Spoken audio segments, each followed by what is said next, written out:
Flora फौनाको कुराहरू चाहिँ बाटोमा हिँड्दाखेरि स्पेसली चाहिँ टुरिस्टहरूलाई चाहिँ लिएर हिँड्दाखेरि हामीलाई चाहिँ सधैँ देखिरहेको घाँसै जस्तो लागिरहेको हुन्छ।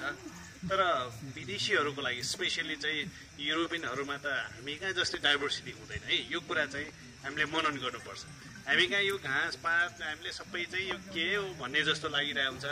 तर तिनीहरूको लागि त्यही नै कुरा चाहिँ त्यसमा चाहिँ उनीहरूले रेसी द भेरी रिसोर्सफुल कन्ट्री बायोडाइभर्सिटीको कुराहरू यिनीहरूले चाहिँ यसैमा चाहिँ धेरै कुरा चाहिँ रमाउँछ। उनीहरूले चाहिँ त्यसमा चाहिँ ह्याप्पिनेस हुन्छ। सो अब बाटोमा हिँड्दाखेरि 2-4वटा चाहिँ प्लान्ट मात्र तपाईँले मेडिसिनली चाहिँ भ्यालुबलको यो यस्तो छ है भनेर बताउन सक्यो अथवा भन्न सक्यो भने चाहिँ उनीहरूको होल ट्रेकिङमा चाहिँ ओ आई लर्न न्यू थिङ्स अथवा यो कुराहरू थाहा पाएँ भन्ने कुरा अब यस्तोले चाहिँ धेरै उनीहरूलाई चाहिँ इन्सपायर गर्छ। अथवा चाहिँ नेपालमा चाहिँ मैले धेरै सिकेँ अथवा रमाइलो भयो भन्ने कुराहरू अभियसली यस्तो कुराहरूले चाहिँ एड गर्छ नि। अब हामीले चाहिँ यो बाटोमा आउँदाखेरि देखेको केही कुराहरू मैले चाहिँ सँगै आएको साथीहरूलाई त बताउँदै आएँ। तर अब सँगै हामी सबैजना एकैचोटि त भन्न सक्दैनौँ। त्यही भएर मैले कलेक्सनको लागि अघि पनि रिक्वेस्ट गरेको थिएँ। अब यो हेर्दाखेरि सिम्पल झारै हो, एकदमै सिम्पल हो। खासैले चाहिँ यसलाई चाहिँ मान्छेले चाहिँ भ्यालु पनि नदिन सक्छ। तर गाउँघरमा चाहिँ यसको चाहिँ जरा चाहिँ विशेष गरी चाहिँ रोटीहरू बनाउँदाखेरि सेलरोटी यिनीहरूमा चाहिँ यो कुटेर राख्छ पनि। अब त्यो हिसाबले पनि फुड भ्यालुमा पनि आउँछ। तर स्पेसली अझ चाहिँ अब यो लड्दाखेरि चाहिँ अब पुरानो हाम्रो ट्रेडिसनल हिलिङ टेक्निक केही गरी लड्यो भने चाहिँ यो लेप लाउने चलन छ नि।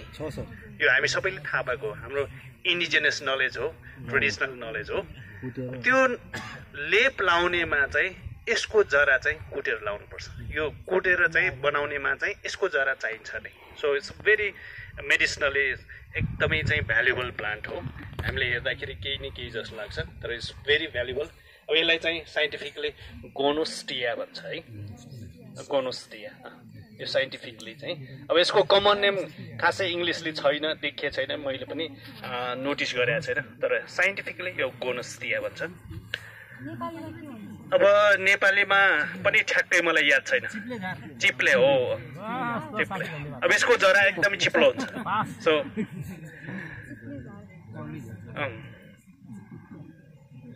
अब दोस्रो चाहिँ यो प्राय चाहिँ साल फरेस्टमा यस्तो भेटिन्छ है, अरू ठाउँमा भन्दा पनि। र चौरमा यो साल फरेस्ट, अब यो झार भेटिन्छ। अब यसलाई कतिको नोटिस गर्नु भएको छ। अब यसलाई चाहिँ सालपर्णी भन्छ। संस्कृतमा यसको नाम सालपर्णी नै हो, इङ्ग्लिसमा पनि सालपर्णीकै नामबाट चाहिँ यो धेरै कमन छ। यसको साइन्टिफिक नाम चाहिँ डेस्मोडियम हो, तर चाहिँ सालपर्णीकै नामबाट पनि। अब यो लेगुमिनेसी अथवा चाहिँ पी प्लान्टको अथवा पी फ्यामिलीको एउटा चाहिँ ग्रुप अथवा एउटा मेम्बर हो। अब यसको जरा पनि यो जडीबुटीमा चाहिँ स्पेसली आयुर्वेदमा यसको धेरै कलेक्सन आजकल चाहिँ इन्डियामा चाहिँ यसको धेरै चाहिँ माग छ। अब हामी कहाँ प्रशस्तै पाउँछौँ तर सम ग्यापिङ छ, नलेज ग्यापिङ भन्नु न। अब गाउँघरमा सबैमा चाहिँ सबैले देखे हुन्छ, थाहा हुन्छ। तर यसको जरा चाहिँ मार्केटमा चाहिँ यसको हाई डिमान्ड छ अथवा चाहिँ अब यसको डिमान्डै फुलफिल छैन भन्ने कुरा चाहिँ इन्फर्मेसन ग्याप छ। अब यो कुराहरू हामीले चाहिँ अघि भने जस्तै यस्तै इन्फर्मेसन कहीँ जाँदाखेरि यो कलेक्सन हुनसक्छ है। अथवा चाहिँ काठमाडौँकै तपाईँहरू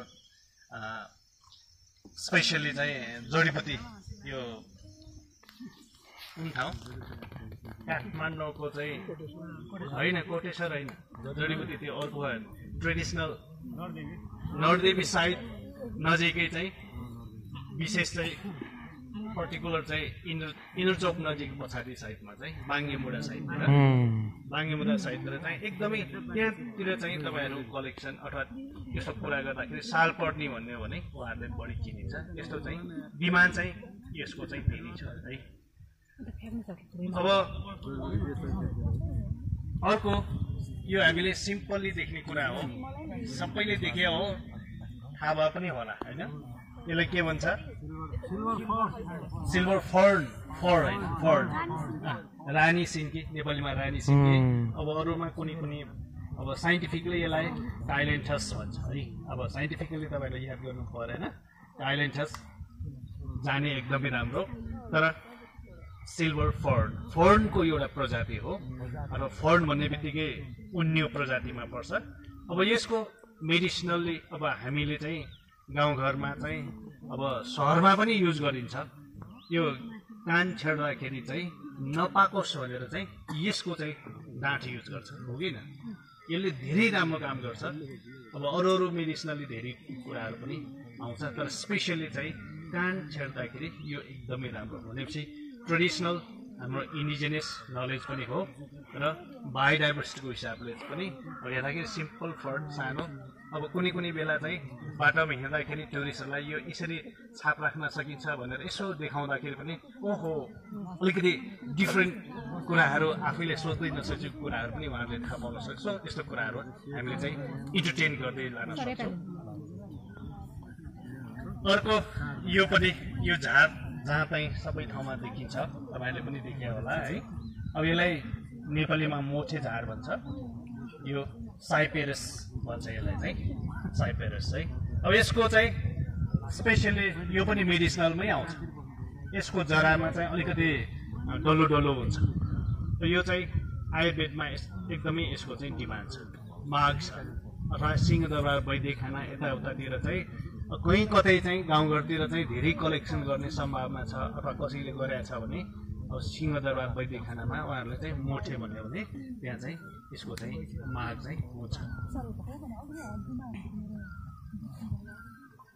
अब यो हामीले अस्ति गोदावरीमा पनि यस्तै खाले चाहिँ देखेर हेरेको थिएँ। त्यहाँ चाहिँ हामीले सिल्भर लिफ भनेर याद छ, त्यहाँ सेतो चाहिँ यस्तै खाले थियो नि, पात यस्तै हो तर हल्का सेतै खाले चाहिँ बुटी, त्यसलाई चाहिँ वज्रदन्ती भनेको थियो। वज्रदन्ती यसको जराले चाहिँ स्पेसली चाहिँ दाँत सम्बन्धीको लागि एकदमै राम्रो गर्छ। स्पेसली पाउडर अथवा चाहिँ दाँत माझ्नको लागि चाहिँ यसको युज गरिन्छ। विशेष इन्डियाको चाहिँ अथवा ठुल्ठुलो चाहिँ कम्पनी आयुर्वेद कम्पनीहरूले चाहिँ कलेक्सन गर्छ र आउँको लागि पनि एकदमै राम्रो औषधि मानिन्छ। अब यो यिनीहरू नर्मल्ली चाहिँ यो फर्ड नै हो। फर्ड कुरा हो होइन। फर्डको पनि डिफरेन्ट क्याटेगोरी धेरै नेपालमा चाहिँ 534 प्रजातिका फर्नहरू पाइन्छ। नम्बर पनि कहिलेकाहीँ याद गर्दाखेरि फाइदै हुन्छ। यसरी उहाँहरूलाई चाहिँ भन्दाखेरि अब अझै बढी पाउन सक्ने चाहिँ सम्भावना छ नेपालमा। एकदमै डिटेलले बायोडाइभर्सिटी स्टडी भएको छैन। अनि अब मैले यो देखाउन खोजेको सबैले थाहा भएकै होला, तर अझै स्टिल कसैलाई चाहिँ कन्फिडेन्ट नहुन सक्छ। यो मेल कोन हो कि फिमेल कोन हो? हो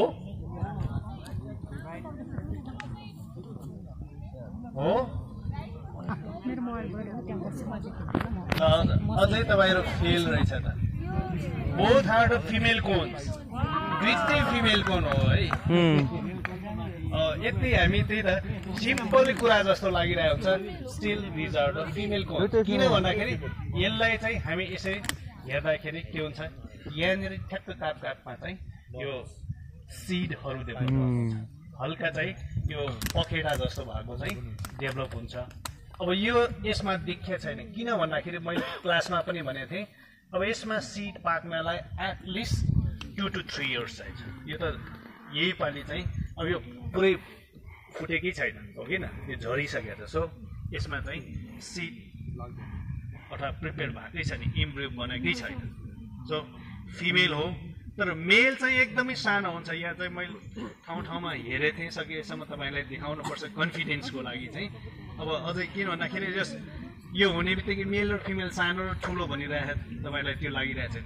मेल कोन एकदमै सानो हुन्छ, यो यतिको जत्रै मात्र हुन्छ है। त्यो यसमा चाहिँ तपाईँहरू चाहिँ कन्फ्युज हुनु भएन है। अब अर्को चाहिँ अब यो नर्मल्ली चाहिँ ल्याबेटी फ्यामिलीको चाहिँ प्लान्ट हो। अब यो त्यति कमनली चाहिँ यसको मेडिसिनली चाहिँ यसको भ्यालुएबल देखिएको छैन। It's consider as a very common प्लान्टकै रूपमा एउटा जेनरल प्लान्टकै रूपमा दिन्छ। भ्यालु मेडिसिनली त्यति चाहिँ मैले पनि थाहा छैन, भ्यालु चाहिँ हुनसक्छ है। अब अहिले चाहिँ यति कुरा गर्दा गर्दै अनि भेजिटेसनमा स्टिल यहाँ पनि के छ, पाइन फरेस्ट छ। पाइनमा पनि कुन क्याटेगोरीको पाइन? चिर पाइन। यो त कन्फिडेन्ट भयो नि।